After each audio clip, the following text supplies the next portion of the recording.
Além desse debate, nós estamos chegando em novembro, mês da consciência negra, e o racismo é um tema também, e o preconceito muito levantado pelo seu mandato, por as discussões que você traz. Como vereadora, como você enxerga essa luta antirracista e como você tem trazido essa pauta aqui para casa?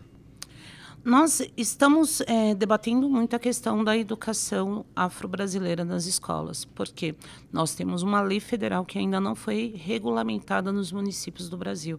E isso traz um problema porque, se você não tem pessoas capacitadas para debater o tema, né, a cultura africana, a cultura dos países africanos, dos povos escravizados dentro das escolas, você praticamente é como se ali não existisse.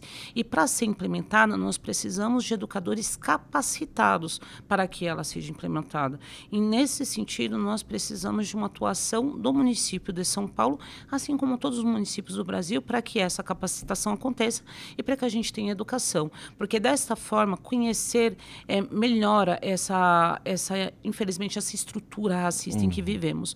Em outros sentidos, nós precisamos também de leis mais afirmativas sobre a questão da nossa liberdade dos cultos de matriz africana. Infelizmente, hoje tem uma casa de candomblé na Zona Leste de São Paulo sofrendo de uma quase reintegração de posse.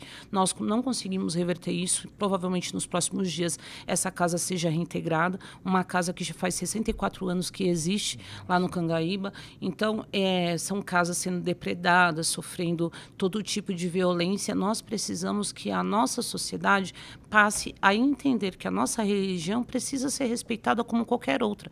E para que isso aconteça, a gente precisa que a escola também traga a teologia e a mitologia africana para dentro das escolas, como formação, com educação, enfim, é isso.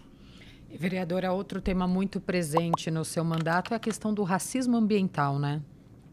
O racismo ambiental, a gente debateu sobre ele o tempo todo aqui, né? Desde a primeira pauta. É justamente essa segregação espacial que, infelizmente, afasta toda a estrutura urbana, toda essa estrutura de condição de uma vida digna das periferias, né? É justamente vocês viver dentro de uma cidade, mas não se sentir parte dela, ao mesmo tempo que você sofre a enchente, você sofre os deslizamentos de terra, você sofre todas as consequências do aquecimento global, né? Em relação às chuvas, ao calor extremo, à falta de esgoto, à falta de saneamento básico. E a gente precisa realmente que a cidade de São Paulo seja compreendida como todo o território. É encontro do que a gente já conversou no Sim. primeiro bloco, a questão da moradia, a própria questão da lei de zoneamento agora, para a gente tentar modificar isso, né? Exatamente isso. Nós precisamos, primeiro, compreender a diversidade do território de São Paulo. Você não pode pensar o extremo da Zona Sul e o extremo da Zona Leste da mesma forma. Você precisa pensar de formas diferentes, no sentido de que você tem territórios extremamente planos, onde você tem uma área permeável imensa, como é o caso do Itaim Paulista. Você tem o Parque do Tietê, que contorna toda aquela região que ainda sofre com enchentes, né? Então, você precisa pensar quais seriam as saídas. Hoje existe a possibilidade da construção de um dique que vai contornar toda a comunidade para que a água não entre. No entanto, há outras medidas que precisam ser tomadas.